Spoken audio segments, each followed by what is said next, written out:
Бид хөтөлбөрийг үргэлжлүүлээд мандал даатгалын эрсдэл хариуцсан захирал бат зөрөгтэй ярилцж байна. Танд үзэгчдийн өнөөс оройн хүргэе. Оройн хүргэе. Тэгэхээр цалин тэтгэврийн зээлийг ингээд тоогоор харах юм бол их өндөр байна л та. Нийт одоо ажилч хийж байгаа хүний 33 орчим хувийн цалингийн зээлтэй. Гэх мэт ингээд харах юм бол нийт нэг жилдээ 170 тэрбум төгрөгийг өндөр настангууд ажил хийж байгаа хүмүүс хүүний зардалтаа гаргаад байна л да. Энэ бол нэг том банкны жилийн орлоготой тэнцэх хэмжээний мөнгийг өгөөд байна л да. Та энэ байдал дээр ямар анализ хийж байна? За гэхдээ энэ бол нөгөө талд арилжааны банк талаас нь л хараад. Банк гэдэг маань ерөөдөө өөрөө ашигын байгууллага.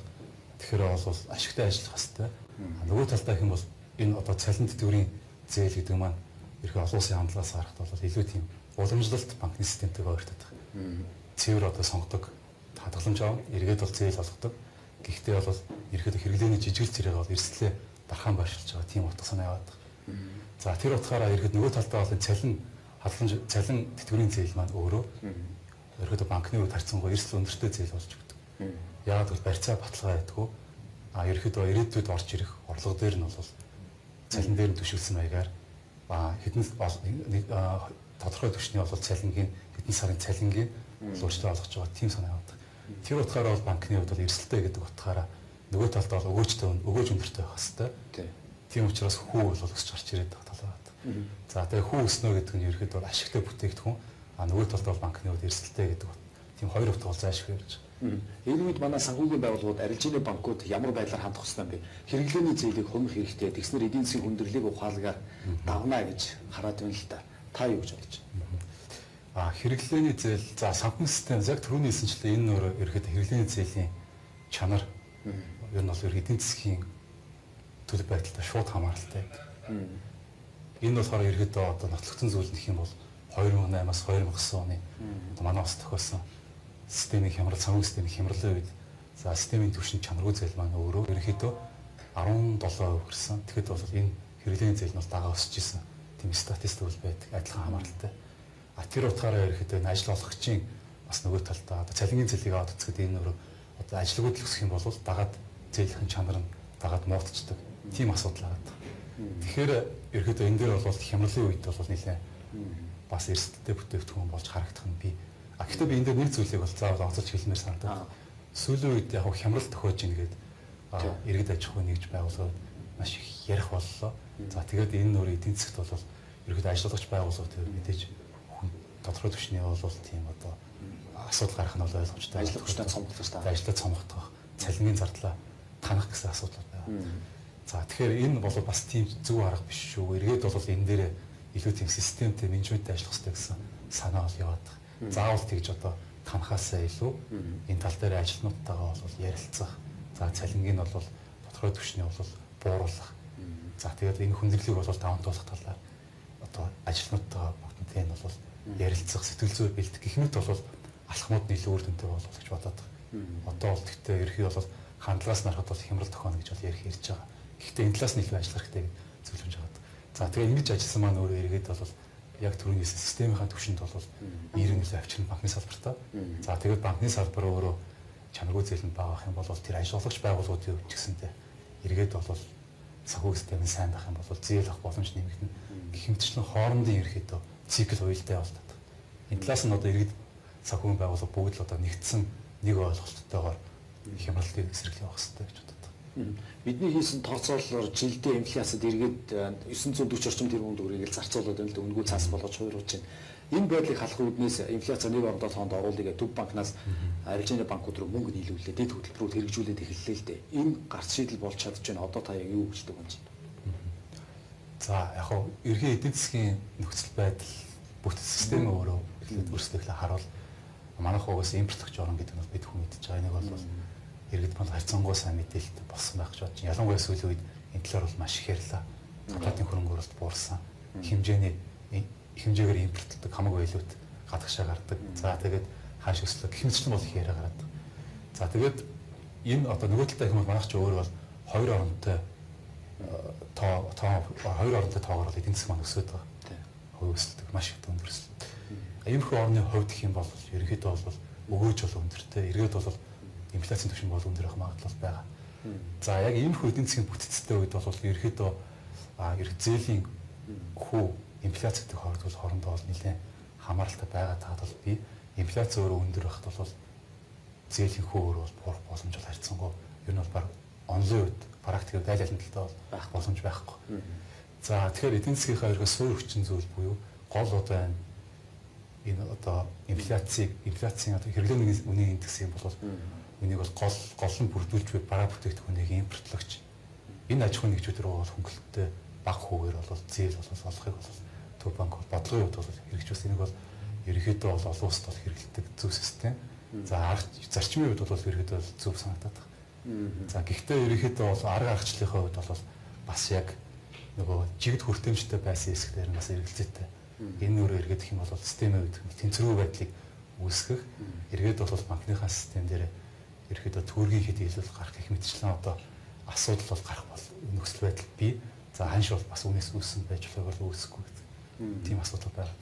Тэгэхээр яг энэ бодлого маань өөрөө зарчмын үед зүүч гэсэн арга аргачлал дээр бас түгээлтийн сувг гэдэг талаас нь харах юм бол ерөөдөө бол бас тохиромжтой бус байж болно гэсэн дүгнэлт гаргахаар байна. Зээл арилжааны банкуудын зээлийн хөв буурч болох бас нэг шалтгаан гэх юм бол засгийн газрын тусгай сангуудын баг одоо хүүтэй мөнгө байна л да. Засгийн газрын бас бондос босгож оруулж байгаа арилжааны банкудаар хийж байгаа мөнгө. Энэ мөнгийг жижиг дунд үйлдвэрийг дэмжих ёстой, хөдөө аж ахуйн салбарыг дэмжих ёстой гэдэг төсөл хөтөлбөрүүдээр хэд хэдэн сая доллараар хуваарлдаг л да. Гэхдээ яг тэр мөнгө нь начир дээр гарахгүй байна гэж бас хувийн хвшлийн шүүмжлээд байдаг л да. Энэ байдлыг юу гэж харж байна? Тий. Тэгэхээр энэ бондын хөрөнгө одоо бондын гадаад өөр одоо дотоодын бүтээгдэхүүний харьцаа гэж зүйлүүд бас нэлээд их яригдчих хэлсэн. За энэ бол угаасаа Чингис бондыг манай бас 2012 оны эцсээр авснаас үүдэлтэй ерөөд тэр өөрийн харьцааг нэмж ирсэн. За тэгээд ерөөдөө бол нөгөө талдаа бол энэ мөнгө бол үр ашигтай зарцуулагдах ёстой. За нэмэгдэх шингэсэн маягаар экспортын орлогоо дэмжих ёстой гэсэн суурь санаа яваад. За тэгээд нөгөө талдаа хэм бол мэдээж бол энэ импортыг орлох бүтээгдэхүүн үйлдвэрлэх гэдэг. За тэгэхээр ерөөдөө мөнгө бол олоод ирж болж байна. Манаас л чаддаг. Гэхдээ энэ дээр тэр мөнгө маань яг тэр одоо саний хийсэн зориултаараа ашиглаж гэнэ үү гэдэг дээр нь бас зарчим асуудал мэдээлэл байхгүй. За тэгээд төслийн удирдлага гэдэг зүйл маань маш чухал байгаа. Засгийн газраас яг мөнгө орууллаа гэхэд иргэдийн төслүүд маань яг үнэхээр хэрэгжиж гэнэ үү юу? Үнэхээр тэр одоо зорьсон анх одоо зориултын дагуу явж гэнэ үү гэдэг дээр маш сайн хяналтын систем байх хэрэгтэй байна. За арилжааны банкуд бол энэ дээр нь хяналт тавьж угаасаа ажиллаж байгаа. Гэхдээ эргээд бол тэрэн дээр засгийн газрын зүгээс нэг л одоо их усрыг нь олоод их усрыг хангаж байгаа бол эдийн засгийн үр өгөөж тал руугаа бас давхар хяналттай байх хэрэгтэй. Энэ систем бас хангалттай биш. Яг нь эргээд бол засаглалын асуудлыг бол энэ тал дээр ярьж болохоор байна. 2013 оны тоон үзүүлэлтийг харах юм бол арилжааны банкуудын актив хөрөнгө 20 их 80 төгрөгт баг хүлээлт 70 орчим хувиар нэмэгдсэн байна. Өсөж байгаа сайн үзүүлэлт. Гэхдээ банкны бас хувийн эзэмшлийн бүтэц төр төвлөрлийг бас нэг харж үзэх хэрэгтэй юм шиг. Тэр талын мэдээлэл банкуудын сайт руу орох юм бол их хаалттай байна л та. Гэхдээ хаан банкны хувьд, хас банкны хувьд бол харж болохоор байна. Дийлэнх хувь нь гадны хөрөнгө оруулалттай тийм ээ.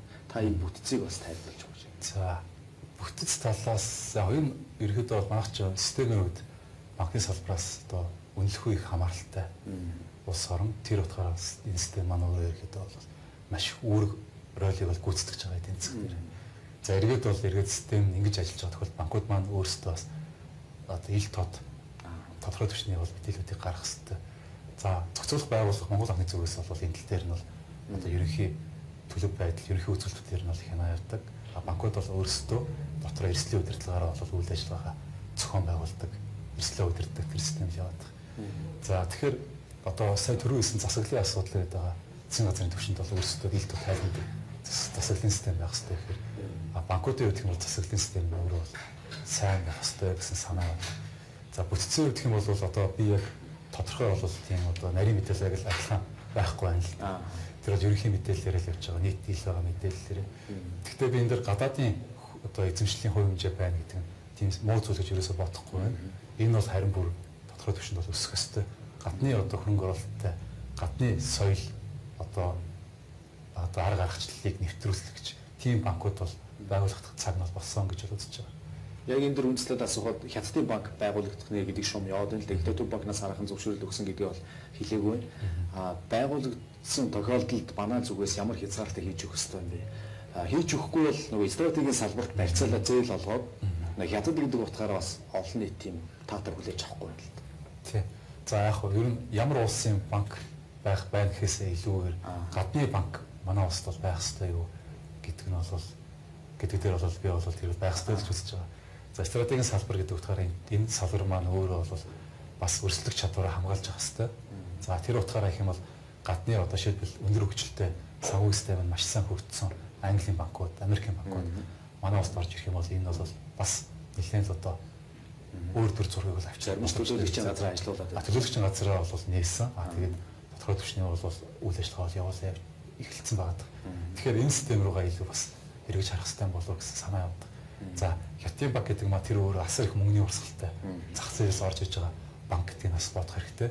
Тэр утгаараа манай улсад бол энэ хөрөнгийн валютын урсгал талд бол сайн нөлөө үзүүлэх нь дамжиггүй байна.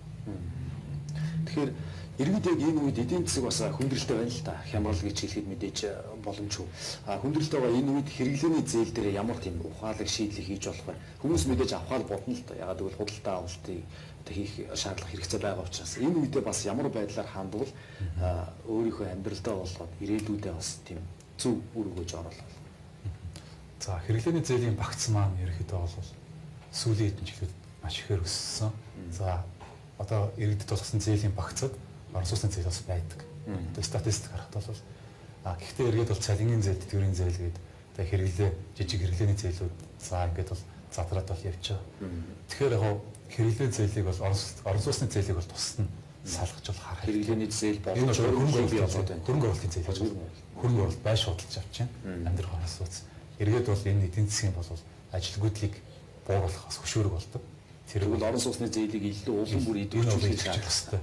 За тэгэхээр бол нөгөө 8% хөтөлбөр гэдэг бид бүхний сайн мэд хөтөлбөр бол одоо бол зогсохгүй явах хэрэгтэй гэсэн санаа байна. За нэгт яг эрс талаас нь авах юм бол яг 8% хөтөлбөр өөрөө хэрэгжээд орон сууцны үн дагаад эрэлт өдөөгдөд өссөн гэсэн мессеж бол нэлээд гарсан. За энэ ч бол угаасаа статистикаас харахад бол үзүүлэлт талаас нь яг энэ бодит зүйл байгаа. За тэгэхээр одоо 8% маань өөрөө нэг ийм үүрэг гүйцэтгэсэн. Одоо цаашаа бол ухарч болохгүй гэсэн санаа байна. Боломж явах хэрэгтэй. Тэгэхгүй бол энэ одоо бас тодорхой түвшний үнийн өсөлт гарсан үед 8% өөрөө буцаад байхгүй болох юм бол хөөс хагарах нэг тэр эрсдэл бол байгаад байгаа гэдэг. Тэгэхээр нийлүүлэлт их дутагтай байна тийм ээ. Нийлүүлэлтийг тэгэхээр энэ жилийн үед гэх юм бол маш олон байр одоо 40 мянган байр миний тооцоо оруулалт юм бол 40 мянган айл. 40 мянган айлын орон сууцуудад ашиглалтанд орно гэсэн тооцоо. Тэгэхээр бол орон сууцны үн дээр бол тэнцвэрчлэлтийг олох тийм боломж бол байгаад байгаа. За нөгөө бусад хэрэглээний зээлийн үед гэх юм бол за энэ өөрөө эргээд ерхэд бол зээл бол зээл гэдэг утгаар харах хэрэгтэй.